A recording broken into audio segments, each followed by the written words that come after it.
저는 어렸을 때부터 예수를 믿고 예수를 영접했지만은 목회자가 되겠다라는 생각은 단 한 번도 한 적이 없었습니다. 목사라는 직업이 그렇게 매력적으로 보이질 않았기 때문입니다. 더군다나 우리 형님이 이제 목회하시는 모습을 보고 난 뒤로는 더군다나 목회자가 되겠다라는 생각 자체가 싫었습니다. 왜냐하면은 형님이 목회하시는 모습을 보니까 너무나 힘들고 너무나 고달프게 그렇게 목회하시는 모습을 많이 보았기 때문입니다. 저는 다만 돈 많은 장로가 되어서 돈을 많이 벌어서 장로가 되어서 목사님들을 물질적으로 좀 풍성히 섬겨줘야겠다라는 그런 생각들을 계속해서 해왔던 것 같습니다. 하지만 그것은 제 생각이었고 하나님의 뜻은 다른 곳에 있었습니다. 돈 많은 장로가 되기 위해서 열심히 일했지만은 저의 사업은 제 생각처럼 잘 되지 않았고 결국 주님의 처음 계획대로 저를 목회자로 만들어 주셨습니다. 목회를 할 수밖에 없는 그런 상황으로 자꾸만 이끌어 가셨다라는 것이죠. 절대로 목사는 되지 않겠다라고 다짐했던 저의 다짐은 이제 결국엔 무너지고 말았던 것입니다. 여러분들은 어떻습니까? 어렸을 때부터 꿈꿔왔던 그런 직업에 지금도 열심히 헌신하고 계십니까? 내가 꿈꿔왔던 배우자와 만나서 아름다운 삶을 지금까지 잘 살아오고 계십니까? 내가 원하고 바라던 대로 꿈같은 인생을 지금 영위하고 계십니까? 아마도 대부분은 그렇지가 못할 것입니다. 내가 생각했던 것이나 꿈꿔왔던 그런 삶과는 많이 다른 삶을 살아가고 있는 것이 우리들 대부분의 모습이라는 것이죠. 오늘 본문의 사울도 그가 믿어왔고 그가 생각했던 왔던 대로의 삶과는 전혀 다른 그런 인생이 펼쳐지고 있는 것을 볼 수 있습니다. 그가 유대교의 열렬한 추종자로서 당시 갑작스럽게 생겨난 신흥 종교인 기독교를 뿌리 뽑겠다라는 강력한 의지를 사울은 가지고 있었지만은 자신의 뜻과는 전혀 다르게 오히려 기독교를 전하는 자로서의 삶을 이제 살아가게 되는 것이죠. 그리스도인을 잡으러 갔지만 오히려 그리스도인이 되었습니다. 그리스도인들을 핍박하러 갔지만 오히려 핍박받는 자가 되었습니다. 쫓던 자가 쫓기는 사람이 된 것입니다. 어떻게 그렇게 되었는지 살펴보면서 주님의 교훈을 이 시간 생각해 보도록 하겠습니다. 본문 10절 말씀을 읽어보겠습니다. 그때 다메섹에 아나니아라 하는 제자가 있더니 주께서 환상 중에 불러 이르시되 아나니아야 하시거늘 대답하되 주여 내가 있나이다 하니 아멘. 이제 앞을 보지 못하는 사울이 사람들의 손에 이끌려서 다메섹에 입성한 후에 사흘 동안 기도와 금식으로 지난날의 잘못들을 다 회개하고 있을 때 하나님은 이제 다음 단계를 준비하고 계셨다라는 것이죠. 그러니까 사울을 도울 사람을 세우시고 있었던 것입니다. 여러분, 사울을 도울 사람이 누구입니까? 다메섹 성에 있던 주님의 제자였던 아나니아라는 사람입니다. 사울을 도우시려고 아나니아를 이제 환상 중에 불러주신 것입니다. 아나니아는 경건한 유대인이었고 유대인 그리스도인이었습니다. 주께서 환상 중에 불렀다라는 것은 이 일이 사람의 뜻으로 이루어져 가는 그런 일이 아니라 하나님의 뜻 가운데 이루어져 가는 일이라는 사실을 우리에게 보여주고 있는 것이죠. 아나니아는 그를 부르시는 주님께 주여 내가 여기 있나이다 라고 대답을 합니다. 순종할 준비가 돼 있으니 말씀만 하시라는 것입니다. 그 옛날 이사야 선지자도 주님의 부르심을 받을 때 이와 같은 말을 한 적이 있었습니다. 이사야서 6장 8절을 같이 읽어보겠습니다. 내가 또 주의 목소리를 들으니 주께서 이르시되 내가 누구를 보내며 누가 우리를 위하여 갈고 하시니 그때 내가 이르되 내가 여기 있나이다 나를 보내소서 하였더니 아멘. 하나님께서 이사야 선지자를 부르시자 나는 헌신할 준비가 되어 있습니다. 나를 보내소서라면서 하나님의 부르심에 이사야 선지자가 즉각적으로 순종하는 모습을 보고 있습니다. 저와 여러분들도 주님의 부르심에 즉각적으로 이렇게 순종하고 응답하게 되었으면 좋겠습니다. 하나님께서는 오늘날에도 우리를 부르시고 여러 가지 사명들을 우리에게 맡겨주신다라는 사실입니다. 그럼 오늘날에는 우리를 어떻게 부르시고 계실까요? 물론 이사야 선지자나 아나니아처럼 그들을 부를 때처럼 환상 중에 우리를 불러주실 수도 있을 것입니다. 하지만 오늘날에는 대부분 말씀을 통하여서 우리를 불러주신다라는 사실입니다. 하나님의 말씀을 읽거나 선포되어지는 말씀을 들을 때에 우리의 마음을 터치해 주시고 우리의 마음에 감동을 주시어서 주님의 뜻을 우리에게 알려주시는 것입니다. 너를 이렇게 사용하고 싶다. 너의 헌신을 간절히 바란다. 너의 기도를 원한다. 교회 공동체의 성장을 위해서 너를 이렇게 사용하겠다라고 말씀하시는 것입니다. 분명히 마음속에 그런 울림들로 사인을 주셨음에도 불구하고 우리가 민감하지 못하고 영적으로 깨어있지 못해 우둔하여서 그런 하나님의 뜻을 깨닫지 못하고 그냥 지나쳐버리는 순간들이 얼마나 많은지 모릅니다. 깨닫지 못함으로 주의 몸된 교회의 성장을 더디게 할 뿐만 아니라 자기 자신에게 주어질 축복도 다 잃어버리게 되는 것이죠. 사랑하는 여러분, 이제부터라도 말씀 중에 어떤 마음의 울림이 온다든가 어떤 사인이 온다면 그것을 그냥 지나쳐버리지 마시고 하나님의 부르심인 줄 믿고 하나님의 사인인 줄 믿으시고 믿음대로 실천하시기 바랍니다. 혹시 무슨 사인인지 어떤 부르심인지 잘 깨닫지 못하시겠거든 목사에게 찾아오셔서 도움을 요청하시기 바랍니다. 우리가 주님의 부르심을 깨닫기 위해서 주님의 사인에 즉시 응답하기 위해서는 늘 영적으로 민감해 있어야 하는 것이죠. 늘 영적으로 깨어 있어야 하는 것입니다. 영적인 민감성과 이 깨어 있음을 유지하기 위해서는 우리가 날마다 말씀을 깊이 있게 묵상해야 하고 기도하는 일을 쉬지 말아야 하는 것입니다. 경건했던 사람 아나니아는 늘 영적으로 민감하고 깨어 있던 사람이었습니다. 그래서 주님의 부르심에 즉각적으로 주여 내가 여기 있나이다 라면서 순종할 수 있었던 것입니다. 저와 여러분들도 영적으로 늘 민감하게 깨어 있어서 주님께서 부르실 때, 주님께서 우리를 사용하자 하시고 올 때 주여 내가 여기 있나이다 나를 써주시옵소서 라며 즉각적으로 순종하게 되었으면 좋겠습니다. 여러분, 주님께서 아나니아를 지금 부르시는 이유가 무엇입니까? 사울을 도와주기 위해서 아나니아를 부르고 있는 것입니다. 본문 11절 12절 말씀을 읽어보겠습니다. 주께서 이르시되 일어나 직가라 하는 거리로 가서 유다의 집에서 다섯 사람 사울이라 하는 사람을 찾으라. 그가 기도하는 중이니라. 그가 아나니아라 하는 사람이 들어와서 자기에게 안수하여 다시 보게 하는 것을 보았느니라 하시거늘. 아멘. 예수님은 아나니아에게 직가라고 하는 거리에 가서 유다라고 하는 사람의 집을 찾아가라 라고 말씀하십니다. 직가는 지금도 다메섹에 있는 거리이며 긴 상가라는 의미입니다. 그러니까 동서로 길게 뻗은 폭이 15m에 달하는 큰 길입니다.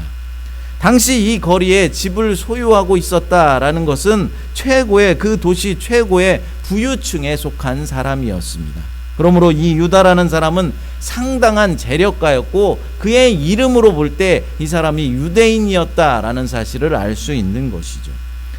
지금 앞을 보지 못하는 사울은 직가라는 곳에 있는 유다의 집에 머물고 있는 것입니다. 그런데 이 유다의 집을 사울이 어떻게 알게 되었을까요? 어떻게 해서 그곳에 가게 되었을까요? 어떻게 그곳에 머물게 되었을까요? 아마도 사울 일행은 다메섹에서 유다의 집에 머물면서 그리스도인들을 잡아서 예루살렘으로 이송하려는 계획을 처음부터 가지고 왔던 것입니다. 그러므로 지금 사울이 머물고 있는 유다의 집은 원래 머물기로 했던 그런 집이었다라는 것이죠. 예약해놨던 집이었다라는 것입니다. 예수님은 아나니아에게 유다의 집에 머물고 있는 다섯 사람 사울을 찾아가라고 말씀하십니다. 주님은 사울에게도 아나니아라는 사람이 이제 찾아와서 자신에게 안수하여서 다시 보게 되는 환상을 이미 사울에게 보여주셨습니다. 하지만 주님의 말씀을 들은 아나니아는 곧바로 사울을 찾아갈 수가 없었습니다. 왜입니까? 그가 위험한 사람이라고 생각했기 때문입니다. 왜 사울이 위험한 사람이라고 생각했습니까? 여러 사람들의 말을 들어보자니 사울이라는 사람은 예루살렘에 있을 때부터 주의 성도들에게 적지 않은 해를 끼친 사람이라는 그런 말을 들었기 때문입니다. 더군다나 그런 그가 지금 다메섹에 온 이유가 무엇입니까? 대제사장 가야바에게 공적 문서까지 받아서 그리스도인들을 잡으러 왔다라는 소식을 들었기 때문입니다. 그래서 아나니아는 환상 중에 그를 찾아오신 예수님께 자신이 들은 바로는 사울이 위험한 사람이다 라고 들었다면서 사울에게 가는 것에 대해서 걱정 어린 말을 지금 하고 있는 것입니다. 본문 13절과 14절을 읽어보겠습니다. 아나니아가 대답하되 주여, 이 사람에 대하여 내가 여러 사람에게 들었사온즉 그가 예루살렘에서 주의 성도에게 적지 않은 해를 끼쳤다 하더니 여기서도 주의 이름을 부르는 모든 사람을 결박할 권한을 대제사장에게서 받았나이다 하거늘. 아멘. 여기에 나오는 주의 성도는 누구를 말하는 것일까요? 바로 예수 그리스도를 믿고 따르는 성도들을 의미하고 있는 것입니다. 아나니아는 사울이 다름 아닌 예수님을 믿고 따르는 자들을 핍박하는 자다는 사실을 상기시키면서 그렇게 위험한 인물을 내가 직접 찾아가서 만날 이유가 어디 있느냐라면서 그런 취지의 말을 지금 예수님께 환상 중에 하고 있는 것입니다.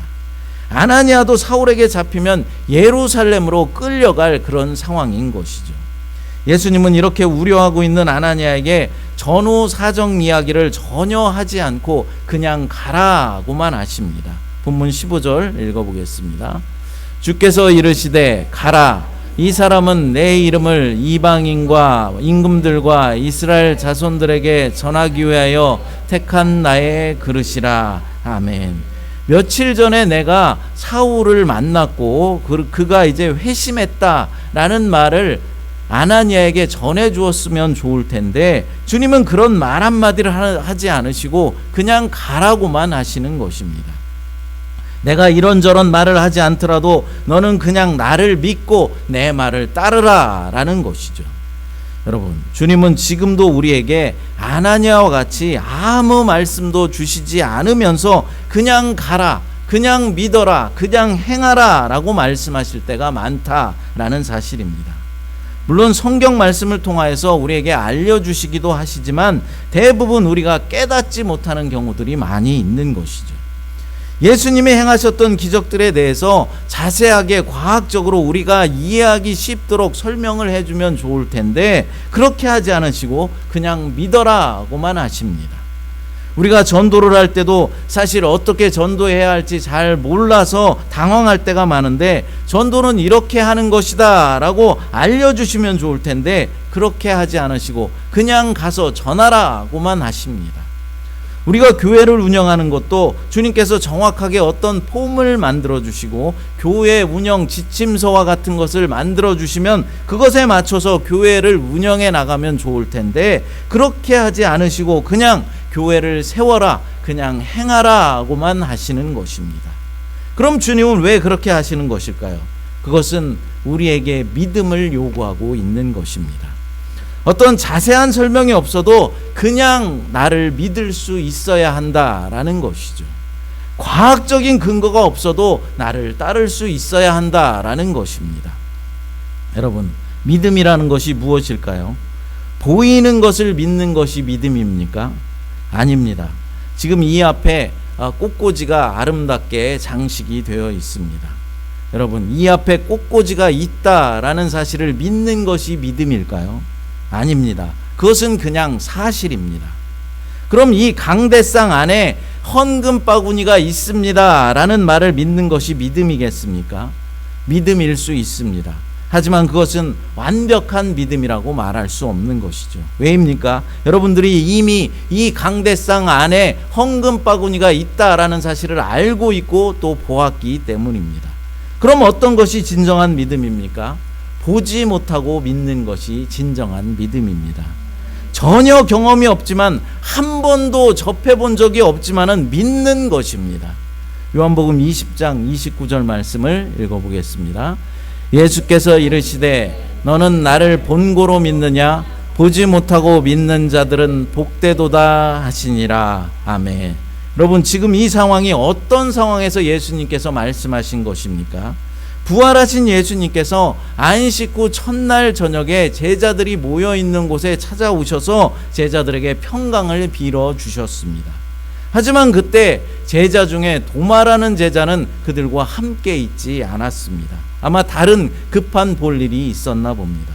어쨌든 주님이 가시고 난 후에 제자들을 만난 도마는 다른 제자들이 부활하신 예수님을 만났다라는 말을 듣고 믿지를 못하였습니다. 그러면서 뭐라고 말씀합니까? 요한복음 20장 25절을 읽어보겠습니다.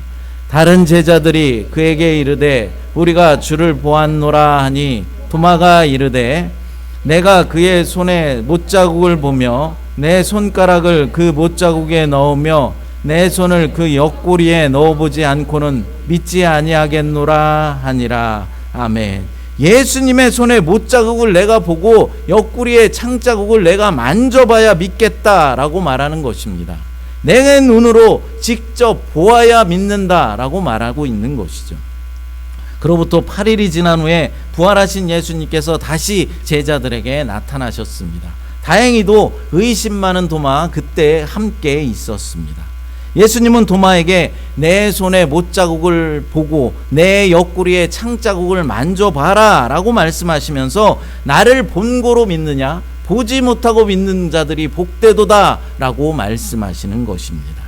여러분, 우리가 눈으로 보고 손으로 만져봐서 믿는 것은 믿음이 아닙니다. 보이지 않지만 알 수 없지만 믿어져서 믿는 것이 진정한 믿음이라는 것입니다. 하나님이 있으면 보여줘. 그럼 내가 믿을게. 이렇게 말하는 사람들이 많이 있는데 이런 사람은 진정한 믿음이 무엇인지 알지 못하는 사람입니다. 그럼 우리가 보지 못하는 것을 어떻게 믿을 수 있겠습니까? 그것은 성령 하나님께서 우리에게 믿음의 눈을 주시기 때문입니다. 내가 믿으려고 노력해서 믿는 것이 아니라 믿음이 생기는 것입니다. 성령님께서 우리에게 믿음을 주셨기 때문입니다. 그래서 우리가 지금 이 시간에 이 예배당에 모여서 하나님을 예배하고 있는 것이죠. 그냥 집에서 쉬고 있으면 편하고 좋을 텐데 우리에게 믿음을 주셔서 우리가 이 귀한 시간을 주님을 예배하는 일에 사용하고 있는 것이죠.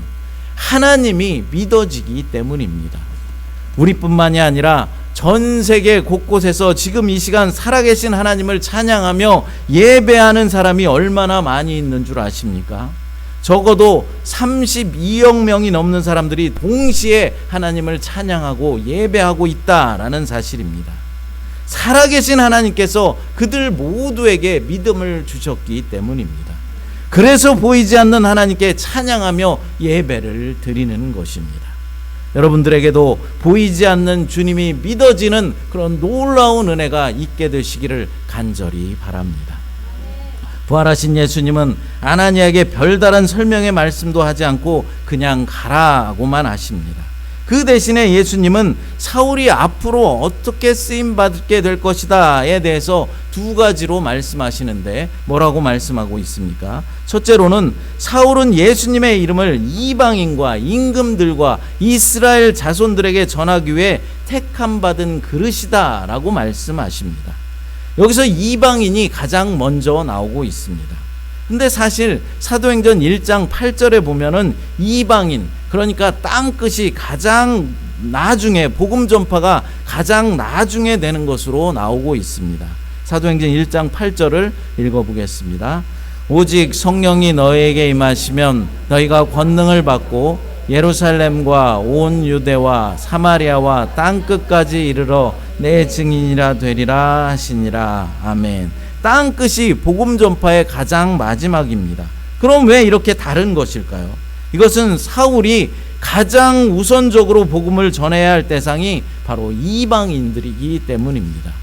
바로 사울은 이방인들에게 복음을 전하는 그릇으로 하나님께서 선택하셨던 것입니다. 둘째로 사울은 주님의 이름을 위해서 많은 고난을 받을 것이다 라고 말씀하고 있죠. 본문 16절을 읽어보겠습니다. 그가 내 이름을 위하여 얼마나 고난을 받아야 할 것을 내가 그에게 보이리라 하시니. 아멘. 주님의 이름을 위하여 고난을 받게 될 것이다 라고 말씀하는 것입니다. 사람들은 누가 자기 입장을 열정적으로 지지를 하다가 갑자기 반대편에 서게 되면은 자기를 배신했다라고 여겨서 다른 사람보다 그 배신한 사람을 더욱더 미워하는 경향이 있습니다. 유대교를 위해서 그렇게 열심히 일했던 사울이 이제 기독교 교인이 되었으니 유대교 사람들의 입장에서는 아주 큰 배신감을 느꼈을 것입니다. 그래서 앞으로 사울은 큰 고난의 삶을 살게 되는 것이죠. 여러분, 우리는 이것을 보면서 복음을 전하는 일이 그렇게 쉬운 일이 아니구나라는 것을 알 수 있는 것이죠. 복음을 전한다는 것은 고난이 뒤따른다라는 사실입니다. 그래서 복음 전도자로 세워진다는 것은 대단한 영광일 수도 있겠지만 다른 한편으로는 대단한 고난을 각오해야 한다라는 것이죠. 그러나 우리가 받는 고난은 어떤 고난이라고 말하고 있습니까? 주님의 이름을 위하여 받는 고난이다 라고 말씀합니다. 여기서 여러분들에게 질문 하나를 드리겠습니다.